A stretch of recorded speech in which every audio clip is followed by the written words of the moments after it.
Bonjour à tous. Dans cette vidéo, je vous propose de visualiser comment utiliser les unités dans un calcul pour effectuer des conversions. Alors je vous propose de raisonner sur des grandeurs composées, puisque c'est ce que nous étudions en ce moment, donc grandeur produit ou grandeur quotient. Et pour cette vidéo, j'ai choisi de raisonner sur une grandeur quotient, la vitesse.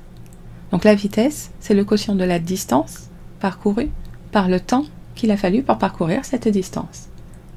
Ici, voici l'énoncé. On nous dit que Thomas court à la vitesse moyenne de 4 mètres par seconde et on nous demande d'exprimer cette vitesse en kilomètres par heure.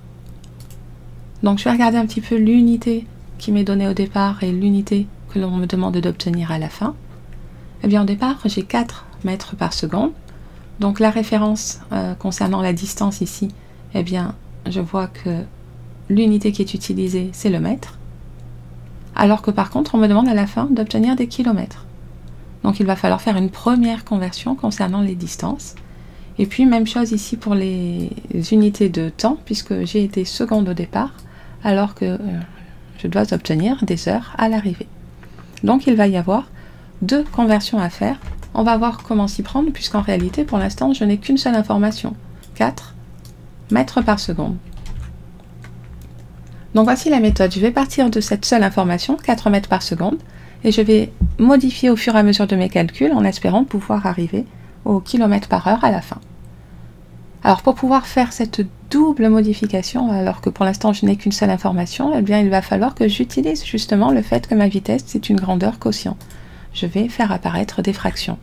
Au numérateur apparaîtra la distance et au dénominateur le temps correspondant à cette distance.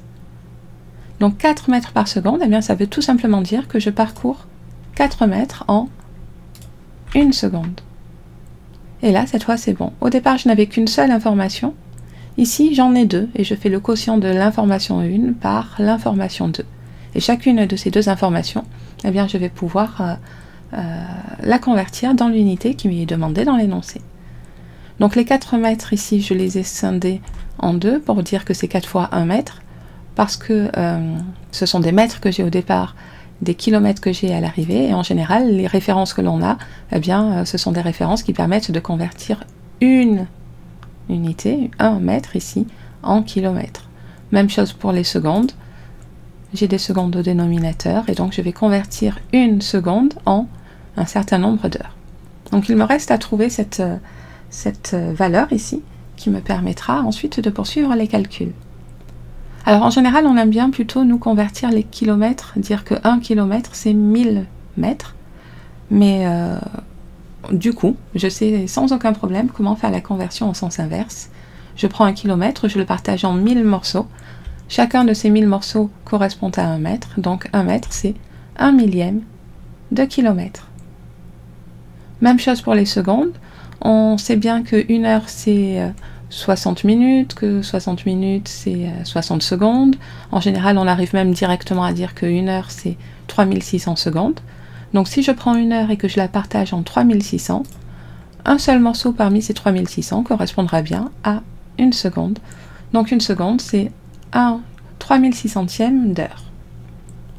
Alors il ne me reste plus qu'à remplacer le 1 mètre et le 1 seconde ici au numérateur et au dénominateur. Donc j'obtiens des kilomètres divisés par des heures. Alors le 4 fois 1 millième, eh bien ça me donne 4 millièmes, bien sûr. Et arrivé là, eh bien je bloque un petit peu.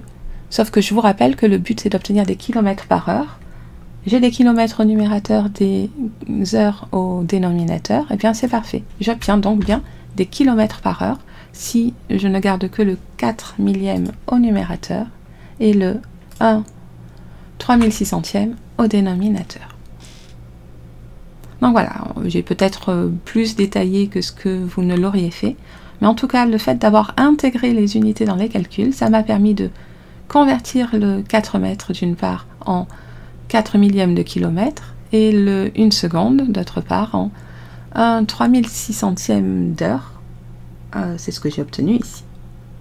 Donc je passe à la page d'après, je vais reprendre donc la dernière égalité pour l'avoir sous les yeux. La voilà. Je l'ai écrite en noir, mais c'est exactement ce qui était écrit derrière. Donc maintenant, je vais me concentrer surtout sur cette partie-là, voilà. J'ai une fraction au numérateur, une fraction au dénominateur. Bien sûr, je vais utiliser la propriété sur les quotients de fractions. Divisé par un nombre, celui-là, revient à multiplier par son inverse. Donc je répète, diviser le numérateur par le dénominateur revient à multiplier le numérateur bleu par l'inverse du dénominateur rose. Donc voilà ce que j'obtiens. J'ai gardé le numérateur, mais je l'ai multiplié par l'inverse du dénominateur. Donc l'inverse de 1 sur 3600, eh bien c'est juste 3600 ou bien 3600 sur 1, là peu importe. Donc je fais un petit peu le ménage, voilà. Donc je me suis tout simplement appuyée sur une propriété de calcul sur les nombres en écriture fractionnaire.